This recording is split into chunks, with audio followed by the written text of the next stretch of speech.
So what is the best scriptural evidence to point a person from a mid-tribulation rapture belief to the knowledge of a pre-tribulation rapture for the church?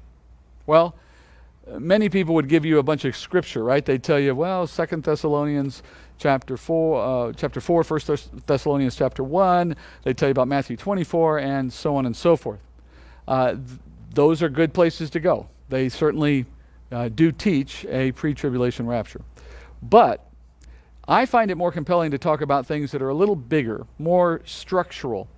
And the first of those that I would tell you to look at is terminology. Ask them to define some terms for you. Ask them what they think the day of the Lord means. Ask them what they think the coming of the Lord is a reference to. Ask them what they think the trumpet is that Paul talks about in 1 Thessalonians 2 or 2 Thessalonians 4 or in 1 Corinthians 15. Ask them what they think about the definition of wrath when it comes to tribulation. What you will find when you ask those terms is that they have misunderstood most or all of them. And as a result, that has led them down a path to thinking that we are supposed to endure some of the wrath of tribulation, or that we are supposed to stay on the earth until the trumpet judgments, or they believe that the tribulation is a purification time for believers. All of these ideas are misconceptions, and as a result, they've led themselves to the wrong place. That's the first thing, is deal with terminology issues, and you may find yourself clearing up a lot of misconceptions right up front. The second thing I talk to people about on this issue is, what is the purpose of tribulation? If you don't understand why tribulation is in God's plan, why there are 7 years planned for complete devastation on the earth, if you don't understand what God is trying to accomplish in that 7-year period, then you can't possibly understand when or why he would take the church out of the way. But when you do understand the purpose of tribulation, well, then you're in a position to understand why God removes the church before those 7 years begin.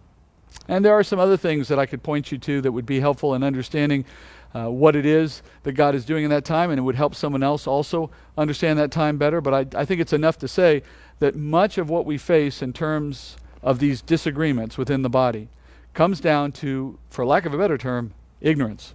People have ceased to study the Bible in a methodical way, from front to back. And as a result, they key in on small sections isolated from the rest of Scripture and believe that that's a scholarly approach. It's not.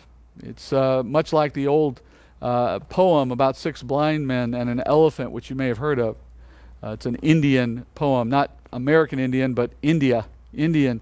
And it talks about 6 blind men who come upon an elephant for the first time, and each of them is touching a different part of that animal because they can't see the whole of it. All they can do is sense a small part of it. All of them imagine the animal in the wrong way. One thinks that an elephant is like a rope because he's holding the tail. Another one says, no, it's like a tree trunk because he's holding the leg, and so on. And that's a good analogy for what happens when we try to study the Bible only by looking at little sections of it here and there. We end up seeing it wrongly because we're not seeing the whole of it.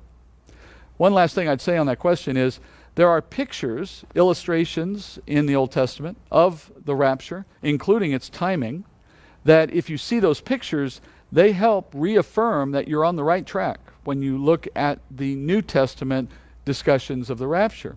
One of my favorite is the story of Noah. Noah, in his experience in the ark, is a great picture of not only the coming judgment on the earth during tribulation and beyond, but also of the rapture beforehand. You remember that all those who are believing, the 8 members of Noah's family, all enter the ark prior to any drop of rain falling. And interestingly, they spend 7 days in the ark before the flood comes. And those 7 days of Noah and his family safely in the ark is a picture of the 7 years or so that the church will be off the earth while this world undergoes the turmoil of tribulation. That's just one example. Ruth, the story of Ruth also has a picture of the rapture in it, and so on. There are many places in the Old Testament you can go to see what we're learning in the New Testament illustrated in a prefigured way. And if you get those straight, you make everything else much easier. So when you talk to people who have these ideas, it's helpful to bring their mind off of their isolated verses and help them to see a bigger picture in the Scriptures.